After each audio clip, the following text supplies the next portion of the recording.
Old Trafford မှာလင်းလန်းခွင့်မရခဲ့တဲ့ခြေဟာနေပယ်မှာတောက်ပနေပြီ။ပြည်သူများလုံးပဲမင်္ဂလာပါဗျာ။ MT Daily Sport Page ကနေပြန်လည်ကြိုလိုက်ပါရင်။ Old Trafford မှာမလင်းလန်းခဲ့တဲ့ခြေတွေအကြောင်းစားရီတီကုန်းနေရင်တနေ့ကုန်လို့ပြီးမယ်မထင်ပါဘူး။ Old Trafford ဆိုတာတစ်ချိန်ကတော့လက်ညှိုးထိုးမလဲတဲ့ကစားမကောင်းတွေစူးစီးရာနေရာဒေသကြီးတစ်ခုဖြင့်ရှိခဲ့မှုတဲ့နေရာကြီးတစ်ခုလို့ဆိုရမှာပါ။ဟောရင်အချိန်လေးပြန်တန်းထားရင်တိတ်ကိုလွမ်းမောဆရာကြီးဆိုပြီးပြောလောက်အောင်Manchester United အသင်းဟာကစားမကောင်းများစွာကိုပိုင်ဆိုင်ပြီးဆိုလားအောင်မြင်မှုပေါင်းများစွာကိုတင်ပိုက်ခဲ့တဲ့ကလပ်အသင်းတစ်သင်းလည်းဖြစ်ပါတယ်။ United ကိုရှင်နိုင်တဲ့အသင်းဆိုတာခက်ရှားရှားလို့ဆိုရမှာဖြစ်တယ်လို့ United ကိုရှင်ဖို့ကိုလည်းကလပ်အသင်းတိုင်းကထိတ်လန့်နေခဲ့ကြတဲ့အထိပါပဲ။ဒါပေမဲ့လက်ရှိချိန်မှာတော့ Manchester United အသင်းဟာကြာရှုံးမှုပေါင်းများစွာနဲ့လို့ဆိုရမှာဖြစ်ပြီးဘယ်ပြိုင်ပွဲကိုကြည့်ကြည့်ရှုံးပြီးရှုံးနေကြတာကိုပဲမြင်တွေ့ထားခဲ့ရတာဖြစ်ပါတယ်။ Manchester United အသင်းရဲ့အခုလိုကြာရှုံးခြင်းဟာကစားမကောင်းတချို့ကိုအသင်းမှာဆက်ပြီးထိန်းသိမ်းနိုင်ခြင်းမရှိတဲ့အတွက်ကြောင့်လည်းပါဝင်တယ်လို့ဆိုရမှာပါ။အနည်းဆုံးပြောရင်တော့တိုမီနီလိုကစားမကို Manchester United အသင်းဟာထိန်းသိမ်းမှုပြက်ကွက်ခဲ့ကြပြီးတခြားအသင်းတစ်သင်းစီလွယ်လွယ်ကူကူနဲ့ရောင်းထုတ်သွားခဲ့ကြတာဖြစ်ပါတယ်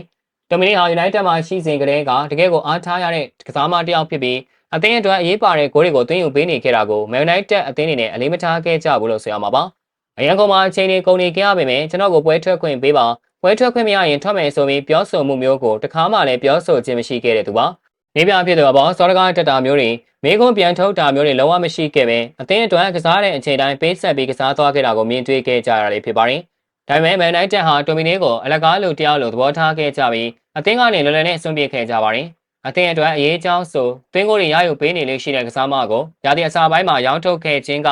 လက်ရှိအချိန်အသင်းကသွင်းကိုတွေလိုအပ်နေတဲ့အချိန်မှာရုန်းကန်နေကြတာလည်းဖြစ်ပါတယ်။ United အသင်းမှာကစားခြင်းကနေပြအဆက်ဆက်အသင်းအတွက်ပေးဆက်ခဲ့မှုပေမဲ့နောက်ဆုံးမှာတော့တန်ဖိုးမဲ့စွာအသင်းကနေထွက်ခွာခဲ့ရပြီးအသင်းဟောင်းကတောက်တောက်လည်းအဆက်ကွဲနေချိန်မှာစကော့လန်သားဟာအသင်းနဲ့စီးရီးချန်ပီယံဆုကိုရယူနိုင်ခဲ့တယ်လို့တရားဒီလုံးအတွက်အကောင်းဆုံးကစားမဆုပါရယူနိုင်ခဲ့တဲ့အထိအောင်မြင်မှုတွေရရှိနေခဲ့တာလည်းဖြစ်ပါတယ်။ဘောလုံးအားကစားနဲ့ပတ်သက်တဲ့သတင်းတွေကိုအကောင်းဆုံးတင်ဆက်ပေးနေတဲ့ကျွန်တော်တို့ရဲ့ page ကိုလည်း like and follow လေးလုပ်ပေးခဲ့ကြဖို့ဖိတ်ခေါ်လိုက်ပါရစေ။အဆုံးထိကြည့်ရှုပေးခဲ့ကြတဲ့အတွက်အားလုံးကိုကျေးဇူးတူပဲတင်ရှိပါရခင်ဗျာ။